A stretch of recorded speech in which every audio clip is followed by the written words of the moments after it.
All eyes are focused on Iran's nuclear program. The Islamic Republic is working around the clock to fortify its nuclear sites with aerial, navy and military drills. US President Donald Trump has asked his administration to apply maximum pressure policies on Iran and bring its oil exports to zero.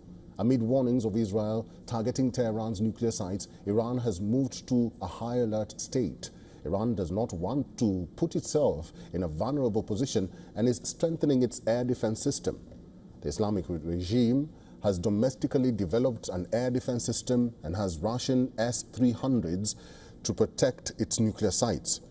Reports suggest Iran is pressuring Russia into expediting a delivery of S-400 missile systems.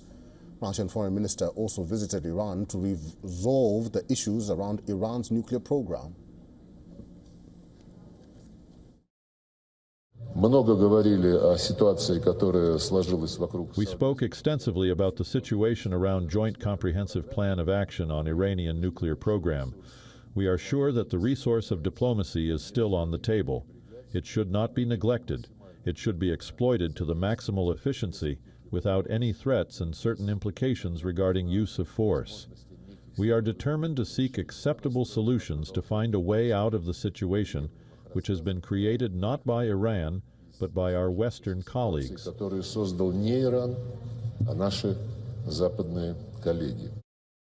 Iran issued a statement after meeting with the Russian diplomats. The Islamic Republic has ruled out direct talks with Washington. Tehran says it will make its decisions after consulting Russia and China.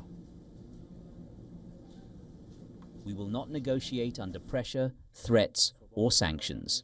Therefore, as long as maximum pressure continues in its current form, there will be no possibility of direct negotiations between us and the United States on the nuclear issue. Mr. Fawad Izadi is an associate professor, Faculty of World Studies, University of Tehran. He's now joining us live from Tehran.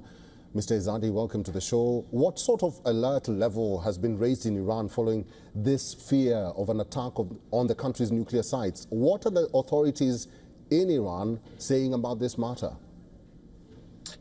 You know, Iran's military is quite powerful. Iran attacked Israel 2 times after Israel attacked Iran.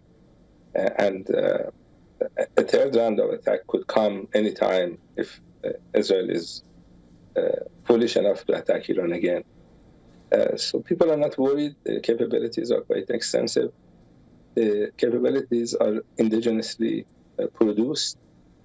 So the missile system, defense system that are produced internally actually have worked better than the versions that Iran has gotten from Russia. And the military people in Iran are watchful. We are dealing with governments that have engaged in a genocide. Israelis have engaged in a genocide. Americans have engaged in a genocide in Palestine. And when the other side are the genocidal regimes, you always have to be careful. The reason they have not repeated what they did in Gaza and Lebanon in Iran is because of Iran's military capabilities. Mr. And yes. All right, finish your point. Based on what I know, the people here are going around doing their business.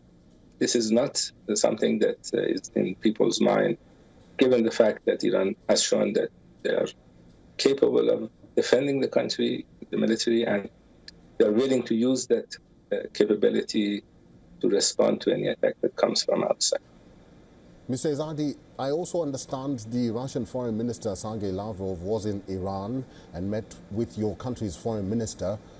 Was there any mention of this matter? Because I know and I understand that this was a crucial and critical matter in Iran in their talks. And what was the significance of the Russian tour to Iran? You know, Iran-Russia relations have been quite good for decades. We have faced similar difficulties. Russia is under American sanctions. Iran is under American sanctions. With the new Trump administration, I think the nature of U.S.-Russia is changing. And I think one of the reasons Mr. Lavrov was in Tehran to provide a report to the countries that have been supportive of Russia in the defense of the country. This is something customary in diplomatic world, that when new things happen, the friends of that country are briefed. And I think one reason the Russian foreign minister is in Tehran is to do that briefing. As you reported, one of the issues that they discussed was the nuclear agreement. The United States left the agreement when Trump was president last time. And the Russian position is that there could be a chance to save the nuclear agreement. And this is Iran's position as well. Iran has been asking the United States to return to the agreement, and Europeans also. They did not officially leave the agreement, but in practice they did. So that's what Iran has been saying, especially the Pezeshkian administration has been telling the other side that when you sign an agreement, you need to adhere to it. And this Iran and Russia are hoping for. To be honest with you, I'm not very optimistic, given the nature of the regime in Washington. But diplomats are in business of talking, negotiating, and reaching peaceful resolutions, and hopefully the other side is available to do that. All right, Mr. Fawad Izadi, it's always good to talk to you. Thank you very much for your insights. We'll have to leave it there. Thank you for talking to us today. Thank you.